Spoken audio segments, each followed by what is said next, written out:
Morning. Salamat, brother.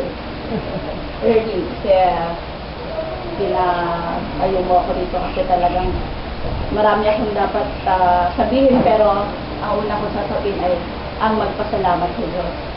Una-una sabi mo kasi yung sa spiritual bank account na talaga sa'yo nanggaling yun na nung nagkaroon ako ng unang pagsubok na matindi, na talaga hiniiyak ko sa'yo, na sinabi mo, ngayon ka humingi ng kay Lord, ngayon ka mag-withdraw sa mga kabutihan na nagawa mo. Inisip ko meron nga ba kaya, inisip ko gano'n. Pero inisip ko din na kahit, syempre, lahat tayo makasalanan, iniisip ko, meron din akong nagawang kabutihan, kahit papano. So, nung inisip ko yon, sabay nung pag-iyak ko na, Lord, ngayon ako mag-withdraw sa'yo sa mga nagawa ko rin kahit papano. Sabi ko, binigyan niya ako ng pagsubok. Tamang-tama naman na very timely na nag-join ako dito sa Lamb of God. Siyempre, inisip ko, Lord, bakit mo ako pinagatan dito sa Lamb of God? Kasi may matindi palang pagsubok na yun, na yun nga sa asawa ko. Alam niyo naman po yung history no nangyari sa akin. Pero still, parang sa mga pakikinig ko na parate sa radio, nagsasabi ni Brother Ray na magpasalamat, Brother Ray na gano'n, magpasalamat, despite ng gano'n, magpasalamat. Yun talagang tumitibay ang pananampalataya ko. At I'm sure lahat naman tayo gano'n. Eto na naman, alam ko na hindi tayo binibigyan ni Lord ng pagsubok na hindi natin kaya. So magpasalamat kay Lord kasi kahit na maraming pagsubok talaga, pero ibinabalik niya naman talaga. Hindi kita pababayaan, mga gano'n. Yung sa Jeremiah 3:33, tumawag kita at ikaw aking tutugunin. Isa yun sa mga paborito ko.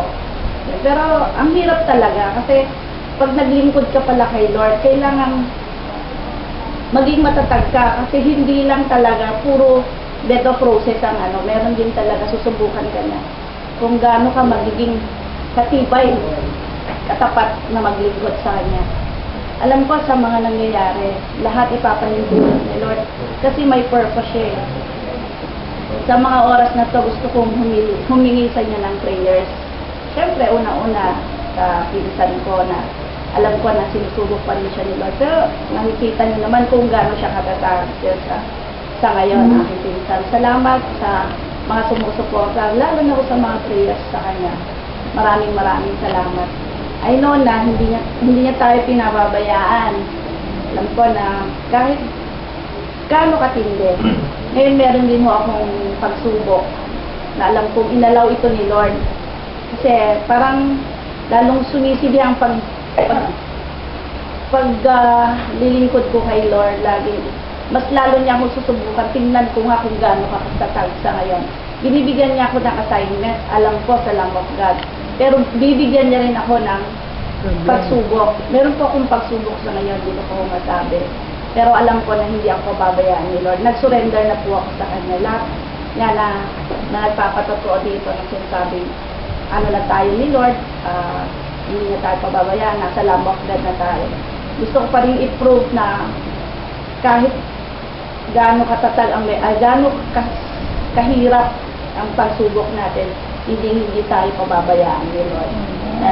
Maraming salamat sa mga prayers. Alam ko sa 3 a.m., lalo na sa 3 a.m., maging sincere ka lang, hindi ka na talaga pababayaan. Proven na ho yun lalo na sa 3 a.m. prayer video.